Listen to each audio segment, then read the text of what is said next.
Hi, I'm here with Sean Berry, co-leader of the Green Party. Sean's going to be answering some questions that have been sent in by the student room. Okay, let's kick off. Excellent. Sean, do you think you'll ever be in power? If so, what would your first actions be?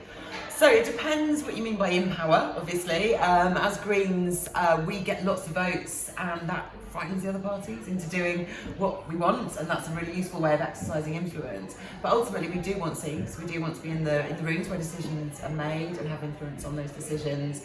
And we do get there. We're helping to run lots of councils. There are plenty of countries around the world where Greens are parts of governments in various ways. Either we have casting votes, and so we're doing what's called confidence and supply, so we're like Scotland, or we're actually part of government. So in Finland, in Iceland, in New Zealand currently, big chunks of Germany, we're actually part of the people running things, and we're keeping progressive governments on track. And that's what we want to do with it. So that's what we want to do. In terms of the first thing we do with power, we'd sort out climate chaos, because no one else has done that. It's been such a long time coming, and that's our number one priority. Second question they've sent in. Do you find having two leaders of the Green Party helpful? Yes. Shall I give more details? Absolutely, yes. Yeah, no, honestly, Jonathan Bartley and I are co-leaders, and it's really helpful that we share the job. We literally job share it, and it's great that there's always someone on call. It's great that we're there to sort of bounce off the decisions off each other, able to get someone's support when there's something going wrong or we need help. It's just a much more grown-up way of leading, making it all about one person. Yeah, absolutely. Do you think that the Green Party should make more of the health benefits and the local jobs that a green economy would bring?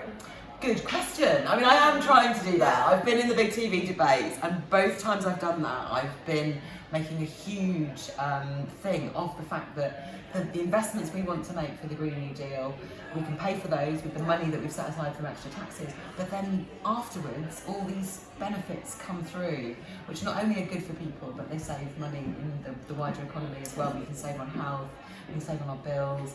Having more jobs is good for people as well.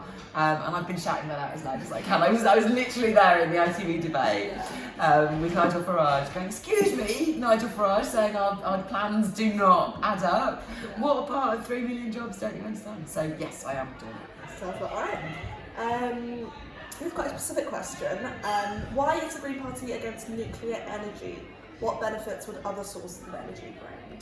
So we're against new nuclear power stations. We don't want to spend any of our Green New Deal money on that because they're a terrible investment. It's the amount we're paying for the electricity. We've guaranteed Hinkley, the new nuclear power station the government's building, a price for years and years that's way above what we currently have to pay for new solar and wind and tidal and all those other things. So we don't want to put all our eggs in one big nuclear basket. We want to have a diverse renewable portfolio across the energy grid, and we're going to put all our money into that instead.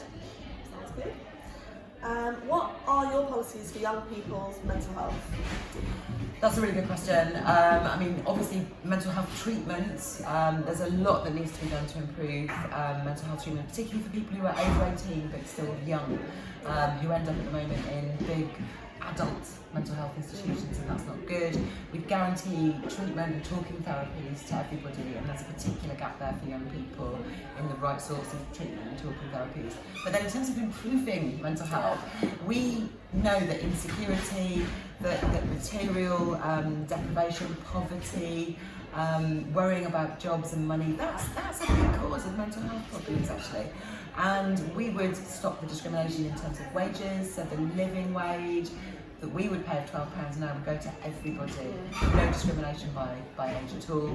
And things like housing benefit as well, there's very discriminatory against young people. There's lots of people in homelessness because the housing benefit does not cover the rent in a lot of places. So we stopped that discrimination, and our universal basic income would relieve everyone's money worries, give a proper guarantee against poverty, and that would be so important for everyone's mental health. Just in case people don't know, what is universal basic income? It's basic payment paid to every citizen to replace the welfare system. So you always have it, rich or poor, you can rely on it, like you can the health service. and it's never taken away. There's no tests. There are additional payments for being disabled or having big children and all those kinds of things, but there are no tests on that either. You get the money regardless, and it's just, the current welfare system's a mess, and it's sorted out, and UBI, as we call it, is the way to do it. I think the last question they've sent through is, what is your stance on education? A really broad question. We're in favour of education. Yeah, what's on education? What would be the first changes you would make? Maybe that's something to focus on. So school education, we've got a very different philosophy. We want to take away the regime of testing. We want to start formal schooling later so that very young children have a chance to develop and not feel pressured into tests at a very early age.